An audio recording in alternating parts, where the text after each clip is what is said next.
What is up, you guys? This is the Darkened Rose here, and finally, we are back with another narration. Now, this is actually going to be a different story, so awesome. We finished Tell Me Something a while back, and we're moving on. And what's it going to be, you ask? Well, it's going to be The Princess's Rogue by Tear of Light. So, I've pretty much been wanting to do this story for a very long time now. I was actually supposed to do it last year. I believe I asked for permission to narrate the story a long time ago. I don't know exactly when, but I know I got the go-ahead to do it, and I never got around to doing it because I was still doing A Beacon of Hope during that time. So it was during that era where I never finished Beacon of Hope. That's a bit embarrassing, to be honest.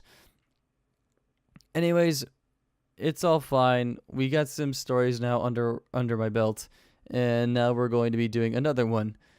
This one I'm really excited for. It's been a very long time since I've read this story. The last time it was updated was back in 2015, and I don't even think that was for the final chapter. Yeah, it was just for an extended version of Tear of Light's author notes. And I mean, I've actually forgotten what happens in the story. I know what the pairing is. I know the synopsis of it. Like what's it about? Like the summary of it. And I'll read that summary in just a little bit. But I remember loving the story a lot. And I think you guys will love it too. By the way, for those of you that want to read along or, just sit back and just listen to it, the link to the fanfic will be down in the description below, and I highly recommend you guys leave a review. I didn't really say that for A Beacon of Hope, and I kind of wish I did, but for those of you that are, reading along with me, oh fuck, I cracked my voice so hard. For those of you that are reading along with me, or just listening, even if you don't pull up the fanfic at all, I highly recommend that you do it later on whenever we're doing this stuff, and leave a review just giving your feedback on the story, because for us fanfiction authors out there, for those of us that are not trying to sell out by just writing John Fix or just writing a steamy pile of garbage, I'm sorry for being really offensive, but for those of us that are writing, we really appreciate feedback because we can't improve unless someone tells us what they thought of our story. So please make sure you guys do that. Leave a review after this chapter, or maybe a few chapters down, so that you have a better idea what the story is going to be, what you think of the chapter so far, and be as in depth as possible. So here we are. And by the way, I know the story's already finished, but it still helps nonetheless. Anyways, here we go. Let's begin The Princess's Rogue. Here's the summary. It was supposed to be easy. Save the princess, collect the bounty, and then live the rest of her life without a care in the world. But when is anything ever that easy? Anything ever that easy? So, let's go. Let us begin with Chapter 1, The Rogue. The Unicorn's Horn was a quaint little place. Located halfway between the poor and rich districts of the capital city of Vale, the local tavern was the go-to place for all looking for a decent drink. Also, another cool thing about my audio interface, I can actually hear myself. So I won't sound like a baboon whenever I do my stuff. Alright, back to it. And some juicy gossip. From commoners to nobles, all sorts of folk visited this place. Currently, there was only a handful of patrons here right now, as it was only mid-afternoon, but that would quickly change come evening. As soon as the sun sets, people would literally stream into the tavern until there was standing room only. Even then, people still came, all to waste their nights with some rowdy company and barely tolerable alcohol. At the farthest end of the tavern, farthest from the door, sat a hooded figure at the bar. Covered head to foot in a heavy, dark brown cloak, shadows covered the upper half of the person's face as they casually sipped a large steel mug of ale. Violet-covered eyes keenly watched two off-duty royal guards, also sitting at the bar. the king's men sitting 3 bar stools down from them on the right. While the royal guards were speaking to each other in whispers, it wasn't hard to figure out what they were talking about. Princess Weiss-Schnee had gone missing from the White Castle a day ago, after all, and the king had caused nothing but a ruckus since then. The hooded figure took a gulp of ale. 10,000 lien. That was the reward the king promised to anyone who returned the princess to the White Castle in good health. For the return of his daughter in one piece, King Schnee would give up 10,000 lien. The people's reaction was instantaneous. Everyone from farmers to no-good thieves showed up to the capital city within hours of that announcement, proclaiming they'd be the one to bring the fair princess back. But so far, none had made any progress, and 2 days had gone by since the bounty was first declared. One lone rogue was going to fix that, however, and that's why they were here, at the tiny little tavern called the Unicorn's Horn. Ale had a way of loosening a man's tongue, after all, especially the king's men. Princess Weiss-Schnee slumped back against the cold stone wall, sighing deeply. For the better part of an hour she tried to escape from the prison, but it was all for naught. The ropes which bound her hands behind her back cut deeply into the skin of her wrists, making her wince every time she shifted, or rather, tried to move to a more comfortable position. How long had it been since she was captured? Weiss didn't know. She'd only been out for a day without her usual escorts when she suddenly lost her way. Night fell quickly, the princess fighting against the blur of fleeting shadows, rising terror and sense of isolation she had never experienced before during that time. A short tussle with an unseen assailant was the last thing she remembered before waking up here, in this cold, dark, and damp stone room. There was only one door to the place, one made of sturdy wood lined with metal joints. This poor excuse for a room was no bigger than 2 arm lengths both ways, and was just as high as a small child was tall. That left Weiss with little options aside from either stooping down, kneeling, or sitting on her rear end. None of those were very appealing, however. In the end, Weiss settling for sitting down with her knees bent and brought up to her chest. Her behind quickly went cold, in spite of the layer she wore. Her legs weren't any better off, as they were covered in nothing but her white boots from the calves down. Boots that were now dirty with grime. Weiss could only guess what the rest of her looked like at this point. The white-haired girl sighed. As loath as she was to admit it, Weiss was starting to regret leaving the White Castle on her own. Thinking about it further, the Schneeress wondered if she had been thinking at all when she decided it was a good idea to leave the only home she'd known. Logically, leaving was a foolish mistake, one that she was paying for now. But not everything in life followed logic, Weiss knew, for if it did, many things would have turned out much differently. Weiss snapped out of her thoughts when the footsteps thumped up to the door of her cell, stopping short of it. Soon, muffled voices sounded through the door, Weiss instinctively leaning forward, trying to make out words. Due to the thickness of the wooden barrier, the speaker's words were unintelligible. Weiss was able to make out the gruffness and abruptness of the voices, however, clearly indicating her captors to be men. There were 2 men speaking right now. One of them sounded weary, if not fearful, while the other was aggravated. They bantered with each other heatedly for another few seconds, before the conversation ended and the door to Weiss's cell clicked open. The next thing Weiss knew, her room was being bathed in light to the sound of a creaking door. The heiress momentarily blinded. Squinting against the sunlight, Weiss's blue eyes just barely made out a dark figure framed in the doorway. The light from behind the person made his features indistinguishable,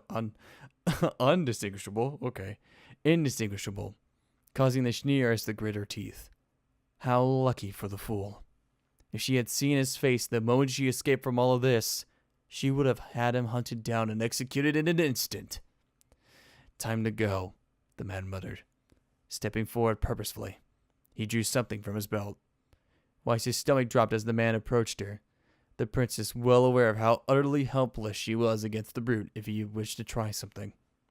She struggled against her bonds as a heavy hand grasped her shoulder, something rough being pressed over her mouth and nose.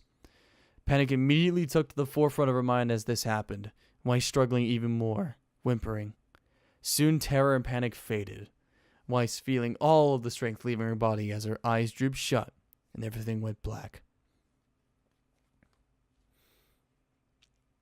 Oh man, I should have put in some water in the room. How foolish of me. Alright. Back at the tavern. Are you serious? A royal guard exclaimed. Shh! The others said quickly. Both of them looked around nervously, huddling closer together as they continued to talk. The rogue raised their hand to the barkeep, the mug of ale in front of them empty. Hidden in violet-colored eyes never left the two men close by. That's what I heard, the second of the king's men said in a hushed voice. I heard the commanders talking about it earlier. The princess was taken by mercenaries from one of the neighboring countries. Said so in the ransom note they sent to the White Castle. Something about trading the princess for the Vital throne. A pale eyebrow raised at this news, violet-colored eyes widening slightly. A power struggle, was it? Interesting. But the rogue had no interest in that. Not really. Their goal was the money from the bounty, and living out the rest of their life in the middle of nowhere where no one could even bother them again. 10,000 lien can make that possible for any man. Or woman. The royal guards looked around again, their eyes falling upon the hooded person just a ways down from them at the bar. The rogue pretended not to notice them, and continued drinking their ale. Barsmans! A deep voice said, seeming very much drunk. Damn's good ale! The rogue laughed heartily. The king's men turned back to each other and continued to talk. Which country? The first guard asked his friend. Not sure, the second replied, but some of the others think it's Atlas. Atlas? Why them? The second royal guard took another glance around again before speaking. One of them lieutenants saw a strange group of men leaving Vale through the southern gate earlier this morning. They had a lot of cargo with them. Strange? Yeah. The first guard nodded. They were too big to be farmers or traders, and their size matched that of Atlas blood. But they did nothing suspicious, so they were left to pass freely. The rogue grinned. That was all they needed to hear. Slapping a lien on the bar to pay for their ale, the cloaked figure stumbled out of the bar, laughing loudly about damn good ale. While the drinks themselves only cost half a lien, the rogue was feeling mighty generous at the moment. Once outside and out of sight of the king's men, the hooded figure immediately straightened up and continued to walk on normally.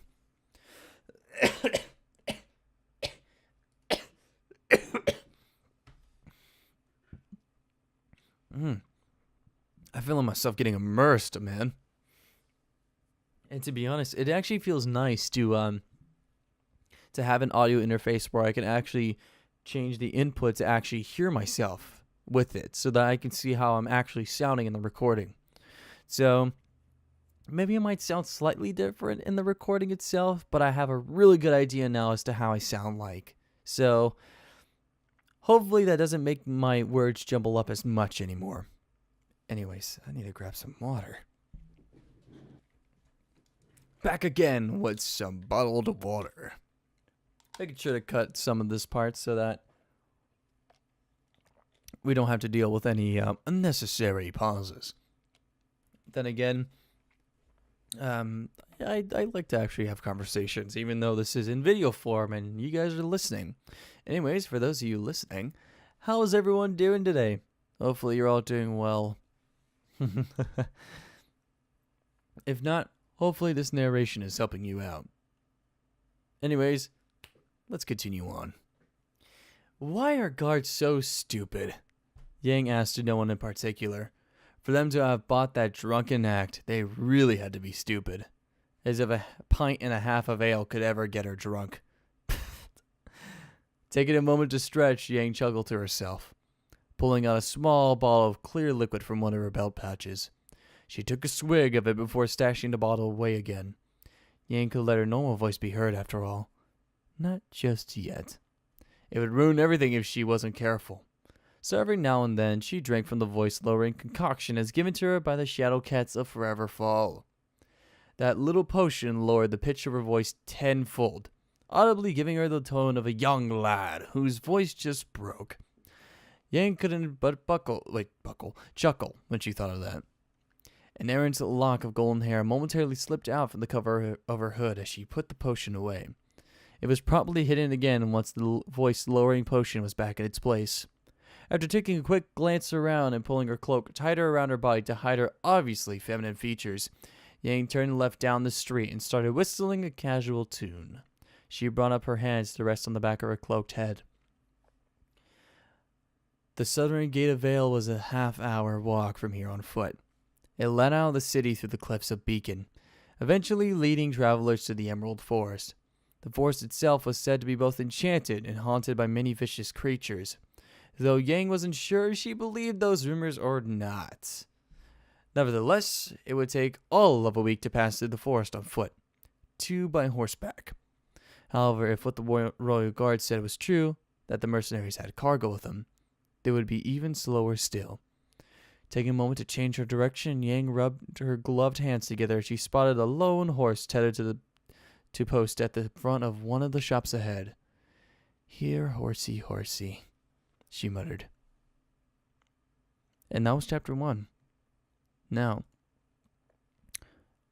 I'm giving you guys a moment in case you need to pause and maybe grab yourself a drink. Maybe something nice for you to just sit back and relax. Will I take a swig of water? Oh, dude.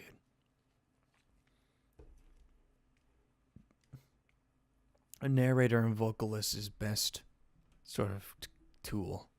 Water. So, let's continue on. Chapter 2, The Princess. By the way, I'm actually wondering how the recordings sound like now. So, leave some feedback in the comment section below as to how I am sounding with this new microphone setup. Hopefully it sounds well. When Weiss woke again, it was night, groggy from being forcefully put to sleep earlier. It took the heiress a few seconds to get her bearings back. Acting out of habit, the white-haired girl raised her hand to her face to rub the sleep away. At least, she tried to. That didn't happen, of course. Instead, Weiss's left wrist burning with a stinging pain, yet remaining immobile. With panic immediately gripping her, Weiss quickly looked down at her body. Blue eyes instantly locked onto the harsh bindings around her wrists and ankles. Previous events coming back to her in a flood of memories. The escape from the White Castle. Fumbling in the dark. The confrontation with a shadowed blur. Weiss had been captured by mercenaries. She'd almost forgotten. Almost. Blinking a few more times now that she was a bit more awake, Weiss found herself laying on her left side. She was on a patch of grass, apparently. The green shards cool and damp against the bare flesh of her neck. From where she laid, she could see no more than a few feet in front of her. Not that there was much to see, anyhow. There were only the faint outlines of tree roots on the edge of her vision. That and grass and dirt. Somewhere behind her a fire crackled, causing flickering shadows across the ground. Weiss's body was numb and heavy, the moisture from the slightly wet grass seeping through her thin clothes and chilling her to the bone. Just as Weiss attempted to sit up into a more comfortable position, she froze at the sound of clothes shuffling behind her, her eyes wide at the last of the words which followed. "For the last time," a gruff, accented voice said. "I don't care how big the reward is. We have orders." There was dead silence before another voice spoke up. "That reward, split 4 ways, is more than we can earn it." "I said no!" the first person exclaimed. A rough hand grabbed at the back of Weiss's jacket, causing her to yelp. She was yanked up hard, the motion leaving her dizzy and trippy with vertigo. A moment later, Weiss was stifling back under the yelp as she was spun around to face her captors.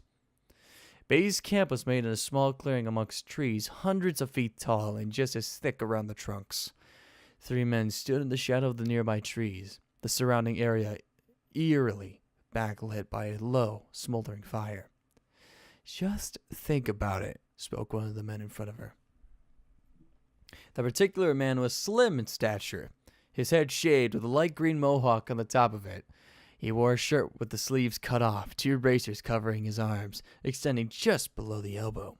A brown strap wrapped around his chest from his left shoulder to under his right arm, tying a spiked spalder to his left shoulder. Dark gray pants covered his legs with thick, brown leather boots which went up to his knees, encompassing his feet. "All that money," the mohawked man continued. The one holding Weiss growled low in his throat. Weiss flinched, feeling the man's stale and hot breath on the back of her neck. Her nose twisted in disgust. "We have orders to bring her back alive," the man said. A pause. "But I'm sure dead would just be fine." Oh, whoops. There was a ring of metal as the dagger was drawn. Weiss gasped as she felt the cold steel press up against the soft part of her neck. Weakly, she tugged at her bonds to no avail. Frantic blue eyes starting between the 3 frozen men standing in front of her. All of them had their hands halfway to their weapons, but none of them dared to draw them, out of fear of what the 4th man holding Weiss would do. "How about we slit her throat then, and spill all their blood right now?" the 4th man sneered. "Then where's your reward, huh?" The three men glanced at each other nervously, but did nothing further. Weiss shivered horribly, in spite of her best efforts not to move. And for the first time in a long time, the heiress prayed to the gods that she would survive the night. The dirt path to the Emerald Forest was a quiet one, much too quiet for Yang's liking. After acquiring her transportation, the rogue immediately pushed her steed, a young brown mare, into a quick sprint through the cliffs of Beacon. It was not hard to pick up the trail left by the mercenaries, given how sloppy they were at covering up their tracks. Were they even trying, really? Yang assumed these men to be more brutes than actual mercenaries. Judging by the tracks she followed, there had to be at least 2 men on horseback and another directing the wagon carrying who knows what. Hopefully one terrified princess at the very least. The wheel ruts in the dirt were cheap, but deep, indicating a heavy load after all. Yang could only smirk at that. She wouldn't be caught dead leaving such sloppy tracks today. A long time ago, Yang very quickly learned why it was necessary to cover up her tracks. Such was not a lesson one wanted to repeat, especially if they left them on death's doorstep. Many scars covered the rogue's body, a very physical reminder of just how close she came to dying due to her naive earlier days. She was a lot better today, of course. Not as sloppy. Nowhere as naive. And because of all the hard lessons, near fatal lessons she learned over the years, Yang was confident she would catch up to the mercenaries soon. But first, she had to cross through the threshold into the enchanted forest, and that's where she was currently, overwhelmed by stifling silence. Yang looked around nervously. Usually there would be animals, if not bugs, about and making noises around this time of the day. Yang often slept outside at night too. Slept outside at night. Too cheap to pay for a room at the local inn, which is why she knew this fact. But here, right now, everything was so quiet, so silent, as if nature herself was holding her breath. It didn't help that there was a full moon high in the sky either. Something had to be wrong. The rogue felt it in her gut. Yang took a deep breath, laughing weirdly to herself. She vainly tried to convince herself she was just imagining things. Enchanted forest? Pah! Those are just silly stories to scare children at night. But the horse was acting all nervous too, licking all over the place, at times jumping when there was nothing there.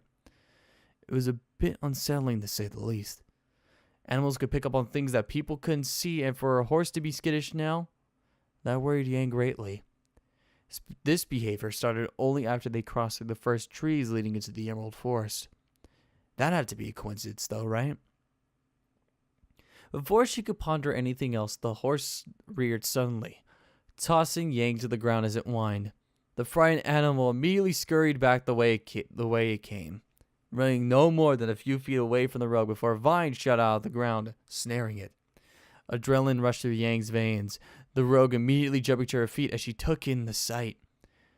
As Yang took a step backwards on instinct, a huge, plant-like creature broke through the ground under the horse. It rose at least 30 feet high into the air before halting its descent, a bone-white mask with red markings covering most of its bulbous head. The monster screeched, making Yang flinch. the rogue stumbling backwards even further as her steed was raised over the abomination's open maw. And seconds later, the horse was devoured alive. The horse squealed in a way no animal should as it was swallowed whole, the animal's dying breath cut off with a wet crunch and what sounded like a slurping sound. Unsatisfied with that snack, the bone-plated plant soon set its sight on Yang, making the rogue cringe. For a few seconds, they stared at each other before the grim opened its mouth, revealing rows upon rows of blood-stained teeth, and roared again. Yang took off in a mad, frenzied sprint deeper into the forest. She didn't stop running for a long time. Oh my god. I just remember that. I was like, imagine plant grim. Like, something like a piranha plant, but like even more vicious and even more deadly. And not as, childlike.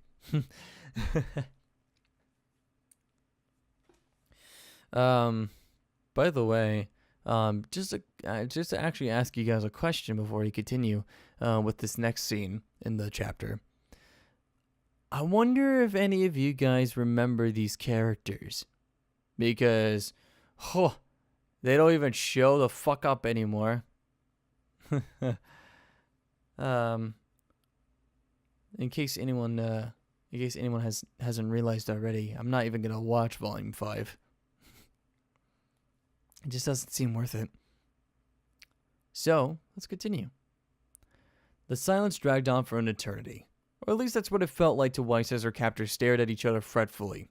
With the blade pressed so tightly against her neck, she didn't dare breathe. The first time Weiss did that, she felt it pierce skin. A tiny stream of warm blood trickling slowly down her neck. "Enough of this!" snapped the man holding her. "What's gone into you all of a sudden?" There's another moment of silence. The other three men clutching at their weapons. "Well?" The three others jumped. "We shouldn't be here," one of the other men said, scrounging up at what little courage he had to speak. He looked around nervously. "This place feels wrong." This lad was mostly dressed in brown leather armor, a black shirt and black pants underneath it. A black scarf also covered up his neck, a silver buckle with a dove on it holding fast around his waist. "Don't you hear them?" The man continued, his voice shaking. "Hear what?" asked Weiss, his knife-wielding captor. "The voices!" hissed the mohawked man. As if to back up the men's statements, an eerie sound drifted through on the soft wind. It was a twisted sort of roar, a faded echo at that. One made by no living creature any of them knew. It lasted only for a few seconds, but that was enough. The three men in front of Weiss looked back to their leader, their eyes wide with terror. "So stop speaking nonsense," the leader said. Whether the man's voice shook with fear or something else, Weiss didn't know. Before she knew it, Weiss was roughly pushed to the ground, the princess yelping when the breath was knocked out of her from the impact. Thankfully, the knife had been removed now, and she could breathe freely, albeit tensely. "We are the men of the mighty Atlas," the leader exclaimed, a slight tremble in his voice. "Act like it." The remaining three men relaxed in their stances, letting go of their weapons. They still remained on guard, however, as none of them could dispute the oppressive nature of the force surrounding them. Even Weiss couldn't deny it, as she laid on her stomach. There was something about this forest that was making her weary. Looking at the swaying trees in the fire's light made the air uneasy. There was something wrong here, Weiss knew. But she had gone so far beyond fear these past few days that she found the forest bothered for her far less than the four men now huddled in silence around the campfire again. That being said, one question plagued her mind. What had made that awful sound earlier? Princess Shni shook her head to clear her mind, but it was useless. There was a sharp stinging in her neck now, where the dagger had cut her, on top of the already raw skin biting into her wrist from the rope binding them. Weiss bit her lip to stifle a whimper. They were as feeling more helpless and alone than she had ever had in her entire life. She quickly found herself wishing for the very place she'd escaped from, and if not that, any other place aside from here. But that wasn't a luxury she had, was it? Pushing those thoughts back from her mind, what thoughts from her mind, Weiss rested her head as comfortably as she could on the ground, wondering if the men were going to drug her back to sleep again. Yang propped herself against the nearest tree as she caught her breath. She had been running for all of 15 minutes now, the rogue only stopping when the burn in her legs became too much. Yang would have screamed given the chance, a means to vent her anxiety and fear, but she didn't. Her shout would, without a doubt, draw the attention of another one of those things, and that was the last thing Yang needed right now. A cool breeze blew by, causing the rogue to shiver. Her skin was covered in a cold sweat, one that would be there for a good while yet, considering how quiet the Emerald Forest was. The eerie silence gnawed relentlessly at Yang's usually calm demeanor. Maybe she had made a mistake. Maybe she should just turn back now and forget this ever happened. Was her life really worth risking just for a few yen? Well, a few thousand yen. 10,000 yen shiny ones. Yang looked at her hands still shaking in fright. Her whole body was still trembling, in fact. Maybe it was time to... A flicker of light up ahead. Violet eyes immediately snapped to it, Yang's muscle tensing in preparation for a fight. Was that some sort of freakish spirit coming after her now? Yang's heart skipped a beat at the thought, but she soon sighed when she realized it was not what she feared. The flicker of light came from a fire ways off, deeper into the forest. It wasn't hard to spot, as if it were in the middle of the night now. There were a few forms huddled around the campfire. The mercenaries, most likely. A memory flitted across the rogue's mind. One of a limp form laying in a sole bed, the person's silver eyes forever closed. Yang made a fist. Tch! Came a sound behind gritted teeth. That bloody princess better still be alive by the time I get to her, Yang grumbled. The rogue quickly marched forward, violet-covered eyes never leaving the flickering flames. It was a mighty fight. Coming up. All right. Weiss shivered, making the cuts in her wrist and neck ache terribly. The night continued to crawl by for her. The heiress wondering just how many hours had passed by since the last time she thought about her predicament. Had it truly been hours? Or maybe it had only been minutes. Or seconds even. Nonetheless, it felt like forever for the Chenille princess. A sob threatened to escape past her willing lips, her crystal blue eyes watering.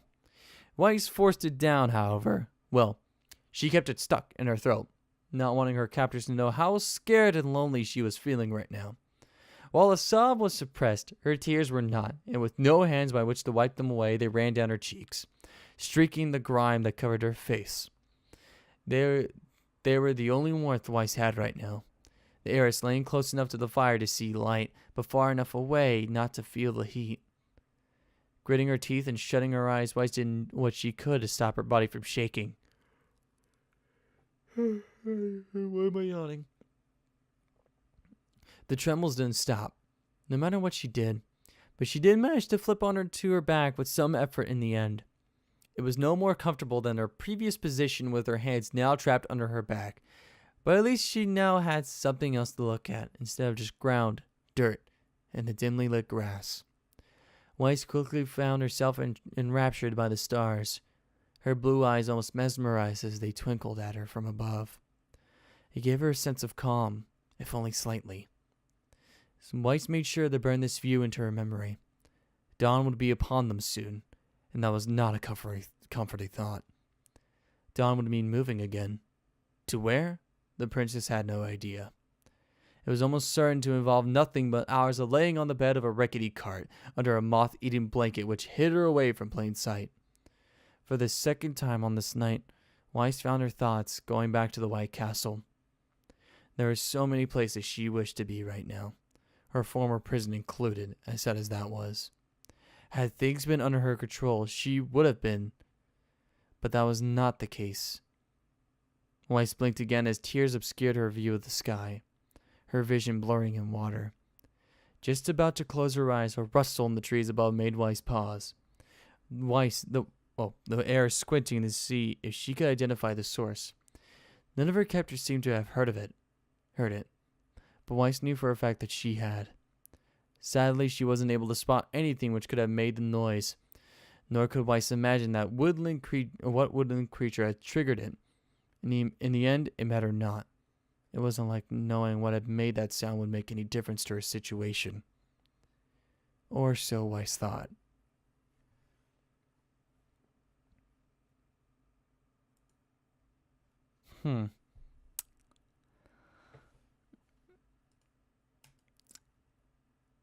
Let's give ourselves another pause, and then we will continue on to chapter 3.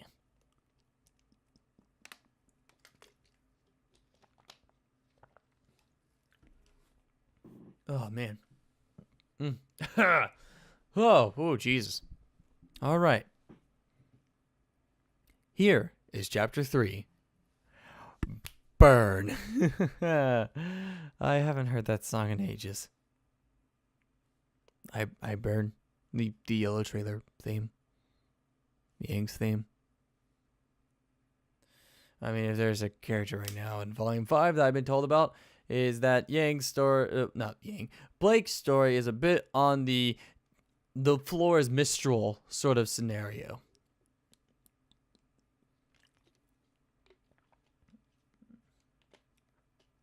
Which makes me sad because she's my favorite character in the show. And they kind of screwed her with screwing her development back in Volume 3. And then now just the fact that she won't get the fuck out of Mistral. Anyway, get the fuck out of Menagerie. Sorry about that. Can't really speak so well.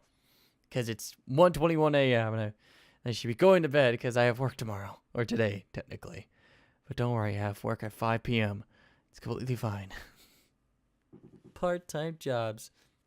Anyways, let's go to chapter 3 again. I say it one more time. Burn. Interesting, Yang murmured quietly to herself. The rogue was currently stooped atop a tree branch, just above the mercenaries' base camp, mentally taking inventory. 4 mercenaries, 1 horse, and a heavily loaded supplies cart. 2 saddled horses tied off to the side. 1 princess. A mischievous grin broke out across Yang's face, though with the orange scarf covering the bottom of it, no one could see it. Nodding her head in satisfaction, Yang looked back at her shoulder for a moment to a tree not too far away from where she planted her boomstick. The boomstick was a gift from the Sanctum Taurus, a sort of thank you for doing business with them on a constant basis. Most of the time, Yang had no need for such things. Sometimes, like now, little things like that came in mighty handy. Yang smirked as she counted down in her head. 3, 2, 1. Poof! An explosion rocked the area. One of the many trees 20 feet away from the mercenary camp exploding into splinters. Yang chuckled at the mayhem which ensued. The mercenaries were quick to scramble to their feet, the horse attached to the cart rearing. The animal tried to bolt, but only ended up getting stuck after overturning the cart attached to it, spilling the mercenaries' belongings all over the ground. One of the loose, saddled horses managed to break free from its bindings and took off deeper into the forest. The other reared, nearly smashing one of the mercenaries in the head with its hooves as the man tried to calm it.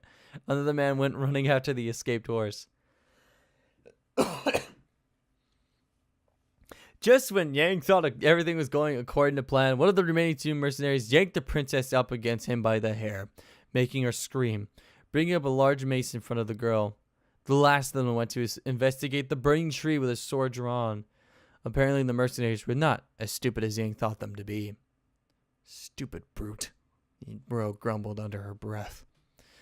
After glaring at the mercenaries for the better part of 30 seconds, Yang pulled out a small, golf ball-sized burn dust stone from a pouch on her belt. Unlike freshly mined dust stones, which were brilliant in their colors, this particular dust stone was lackluster. The gem a dull red color which almost seemed gray. There was barely any mana left in the stone, but it would be enough for what the rogue had in mind. Taking a moment, Yang closed her eyes and channeled a small fraction of her aura into the stone. The stone glowed in her hand, pulsing in 3-second intervals, making the rogue smile. Satisfied with her efforts, Yang tossed the burned dust crystal, now glowing faintly, high into the air. Rising to her feet, still on a tree branch above the mercenary camp, Yang flicked her wrist, deploying her golden gauntlets over her forearms. Now that the stage was set, the rogue looked down and whistled. The short, red-headed mercenary holding the princess hostage looked up at the sound of Yang's whistle, seeing a startled impression. Yang waved at the man wearing scratched steel armor just as a glint of glowing red fell behind the pair. A split second later, there was a flash of red and the boom of a smaller explosion, the source being the nearly spent burn dust crystal exploding after hitting the ground. Both the mercenary and the princess went tumbling forward, and amidst a thick cloud of white smoke from that mini explosion. While the man's mace went flying off to the side harmlessly during his tumble, the mercenary himself landed on top of the princess. Yang flinched. "Ouch," the rogue said. "That's gonna leave a mark." Yang jumped off the tree branch, landing closely to the fallen pair inside the cloud of smoke. Hearing coughs nearby, Yang leisurely strolled over to the princess and bumbling mercenary. The rogue not the least bit affected by the smoke as they were. The orange scarf Yang wore was enchanted, a small protective ward making her immune to the suffocating blindness of smoke, amongst other ailments. It was thrown in as an extra when Yang had contracted the Taurus to forge her precious Ember Celica years ago. Ember Celica was the genius of the Sanctum Taurus's made manifest. Yang paid a great deal of hard-earned lien, or rather, hard-stolen lien, to have them custom made. Golf ball-sized burn dust stones were embedded in the golden metal, a bracelet of red around each wrist of her golden gauntlets, empowering them with fire mana. Never once did they let her down, and never would they. Taurus goods were forged to last. Despite all the years of abuse it suffered at the hands of its wearer, Ember Celica was scratchless. Locating her quarry, Yang yanked the mercenary off the princess by his shoulder plate and tossed him to the side. Turning back to the still half-choking girl, Yang bent over and reached towards the princess. The rogue had only a moment to register a blur before the head of a mace smashed her in the side. Yang yelped in surprise when the steel weapon bashed into her ribs, sending her skidding across the ground backwards on her heels.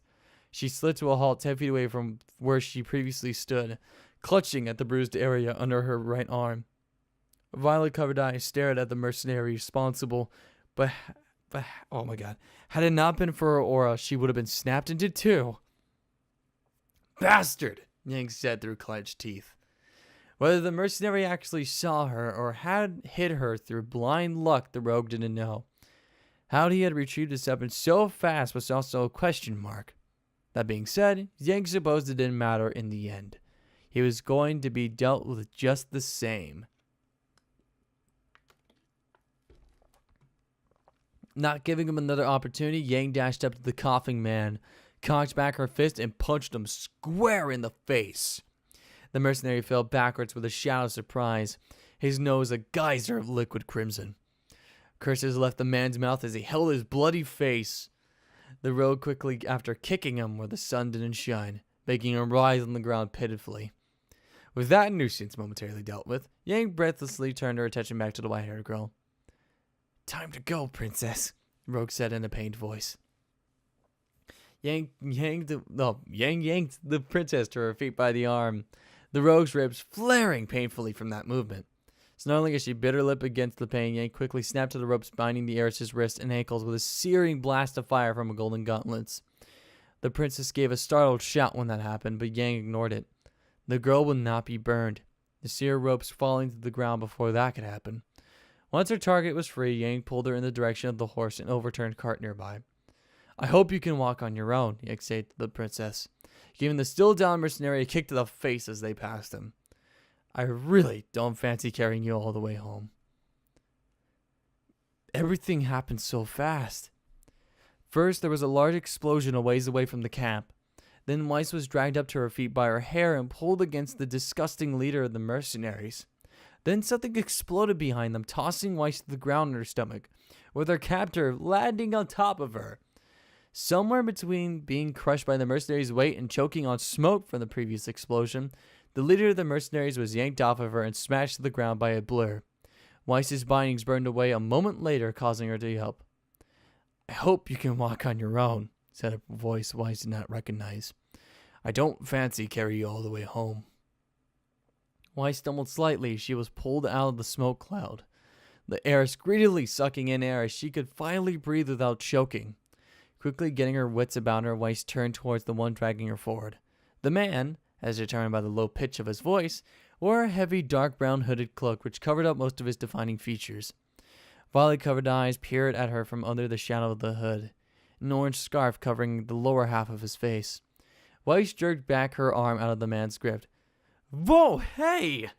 Weiss had to get out of here. Fast. As thankful as she was to this new man, whoever he was, for freeing her from her binds and getting her away from her original captors, for the most part, Weiss could not allow herself to be captured again. Not again. Not by him, and certainly not by the Atlas mercenaries. So she ran. Or at least tried to.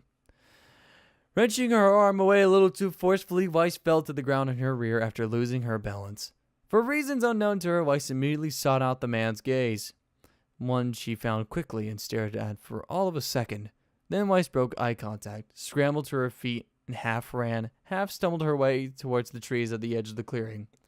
Staggering over all manner of loose twigs and roots in a rush, Weiss would only travel 5 feet before the foot got caught on a large above-ground root mid-stride.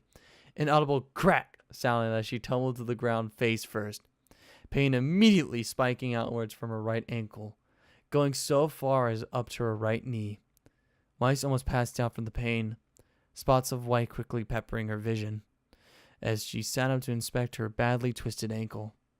Somehow she managed to hang on to consciousness by a thread. The boom of another explosion followed by cursing only vaguely registering to her pain-racked mind. Weiss would only snap out of her shock when she was yanked to her feet and thrown over a horse. Yang was scrambling. Princess or not, you're leaving with me now. What was supposed to be an easy bounty collection had now turned into a frantic escape. After watching the princess not so gracefully twist her ankle in a large root, Yang quickly sprang into action. Her first stop was the horse still attached to the overturned cart of supplies. After calming the frightened animal and freeing it, the rogue then turned back to the dazed princess, grabbed her, and sent the horse into a fast sprint away from the madness. The mercenaries were still distracted by her ruckus earlier, but they wouldn't be forever. What are you doing? Sputtered the heiress, the girl grabbing onto the edge of Yang's cloak to steady herself. She speaks! Yang exclaimed with mock sarcasm. Princess Schnee was currently draped over the base of the horse's neck, on her stomach. Yang sitting on the horse's bare back next to the heiress. Blue eyes glared at the rogue, the white-haired girl clenching her jaw. Yang rolled her eyes. I'm saving your life, she said. What does it look like? If looks could kill, Yang would have been dead many times now. How dare you talk to me like that? The heiress exclaimed, trying to steady herself atop the horse. Do you even know who I am? Yang had to fight down the urge to roll her eyes again. The Ice Queen, perhaps? Yang snickered at the pun. Now was probably not the best time to joke around, but Yang couldn't help it. The princess was way too uptight and needed to loosen up. At least that's what Yang thought. Then the heiress pushed herself off of the horse and landed painfully amongst the roots and thorns they rode past. Yang stared in disbelief. What? The horse the rogue sat on continued to gallop. Got this woman! Yang exclaimed after recovering from her shock. She quickly pulled up on the reins hard, making the horse skid to a stop. After turning the animal around, Yang had the horse trot up next to the fallen princess. As hilarious as it is to watch you play in the mud, the rogue deadpanned, this really isn't the time. Jumping off the horse, Yang walked towards the princess, only for the white-haired girl to scramble backwards away from her. Stay away from me, the heiress warned. The princess's glare promising any person who touched her unfathomable agony. Yang paused in her step. Despite the glare the heiress was giving her, there was also something else in the girl's look. Fear.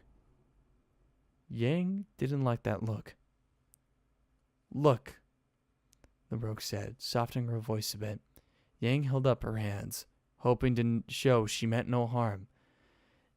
You may not realize this, but we don't exactly have a lot of time to talk right now.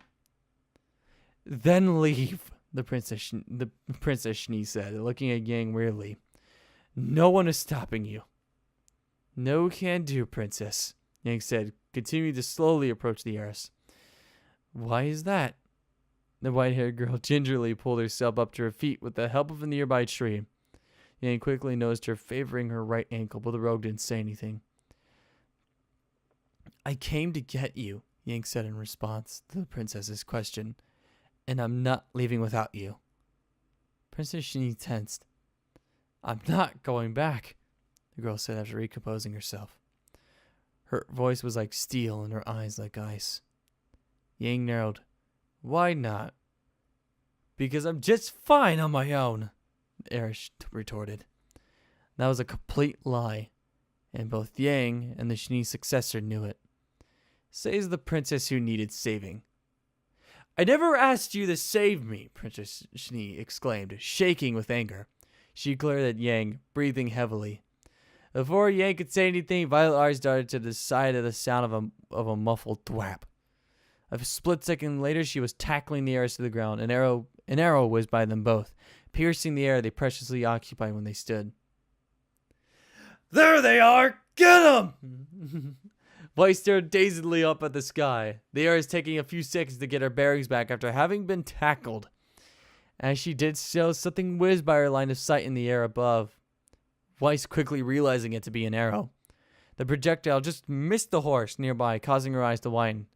Had she not been tackled out of the way, she would have been dead. Don't let them escape! At the sound of that shout, Weiss snapped out of her daze. Great! The man exclaimed, staggering to get in his hands and knees. He immediately clutched at his right side, wincing. Now free, Weiss instinctively scrambled backwards to the nearest tree and pressed her back against the trunk. She faced away from the oncoming mercenaries, taking a deep breath to calm her nerves.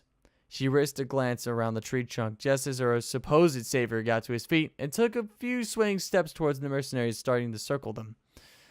One of the men jumped for their horse, but the creature reared wildly before bolting into the darkness of the forest. Good fucking job, by the way, Weiss.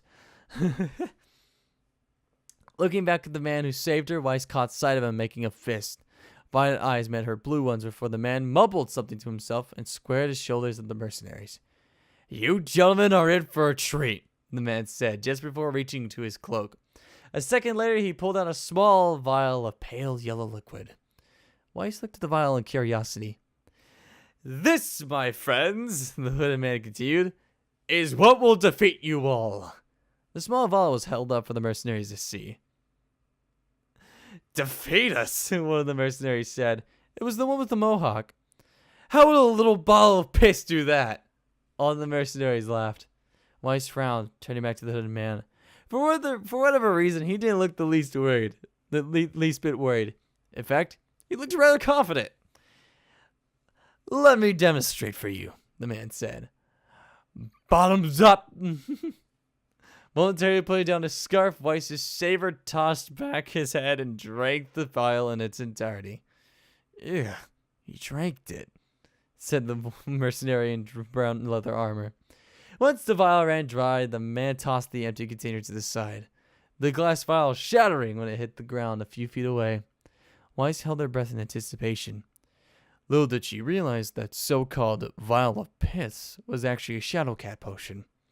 It temporarily raised one's fortitude, will, and attributes for a few given moments. Or in other words, it superpowered one's aura. The hooded man remained silent and still as the mercenary taunted him more, leaving the heiress to wonder if he was just bluffing after all. Then the man's hands clenched into fists. The man soon after smashing his two fists together in front of him, his entire body immediately rippling with orange and red flames.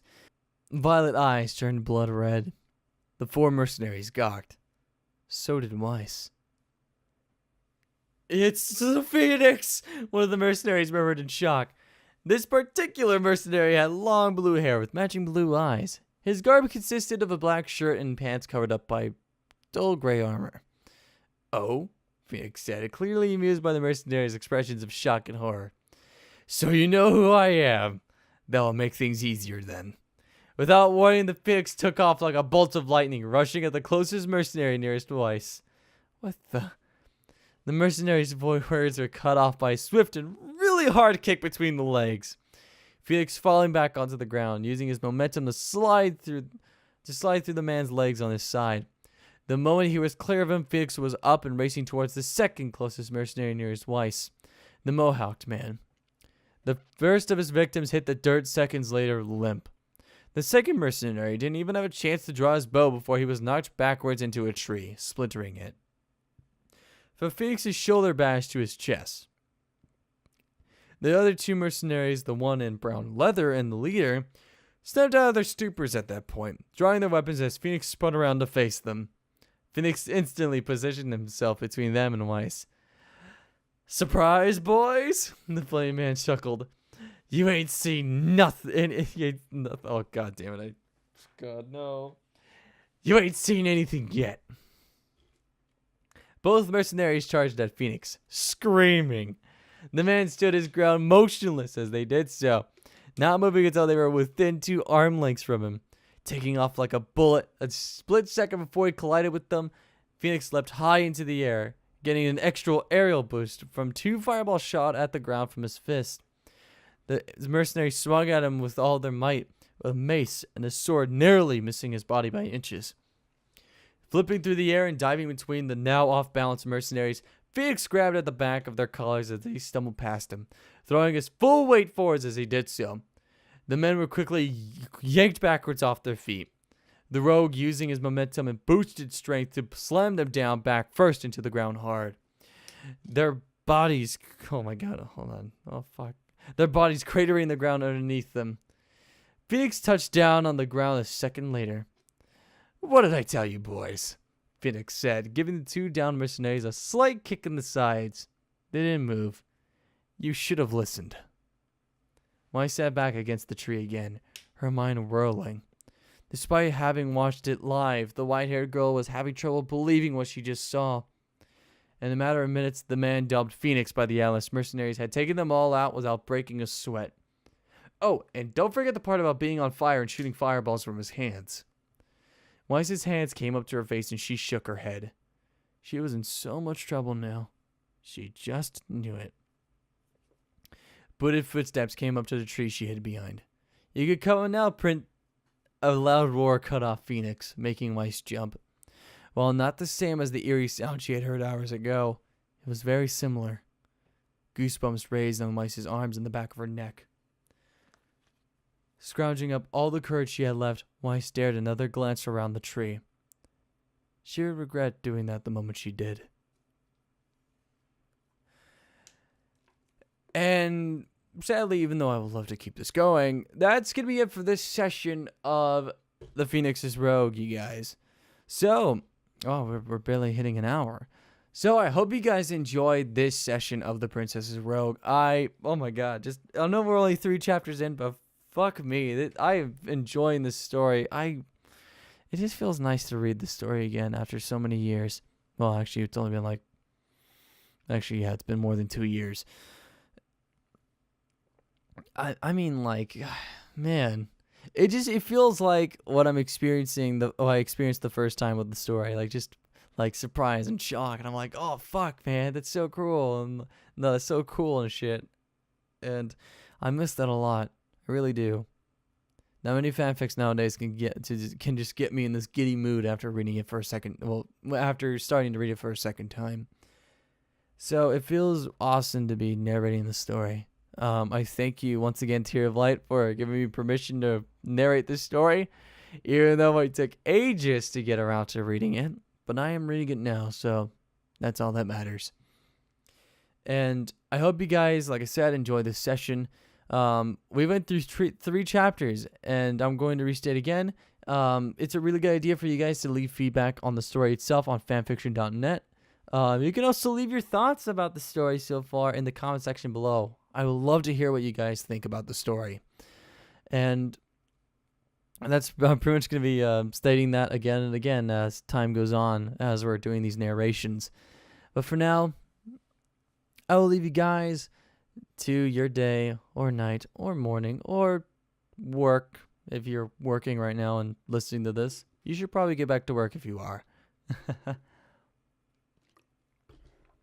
So yeah. For those of you that are new, if you haven't subscribed yet, I recommend you do so. And I'm actually going to be doing stuff with my Patreon again because despite starting work, I kind of realized that now I'm having a more clear more clear head as to what I should be doing because I'm not sitting around on my ass anymore in a chair all day. So I'm going to be revamping some stuff on the Patreon page, and I will have it back up live and going as soon as that's done. And I will make sure that before I even go live with it, that I'm actually uploading in a consistent manner. Even though I'm going to be working now, you guys, I'm still going to try to make sure that I upload. Because we started a story. And I'm not going to make it like A Beacon of Hope again, where we took abso-fucking-lutely forever to finish a story. I'm hoping to at least finish the story by the end of February or January. Even though it may seem like that's it's a bit months ahead, I'm not going to be able to narrate every day of the week.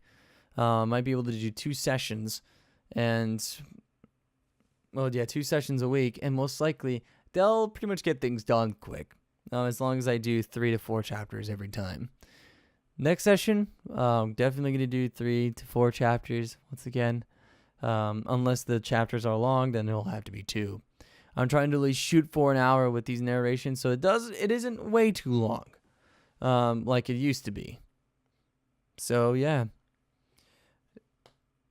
I'm gonna leave you guys once again to your day, night, morning, or workflow, and as always, stay classy.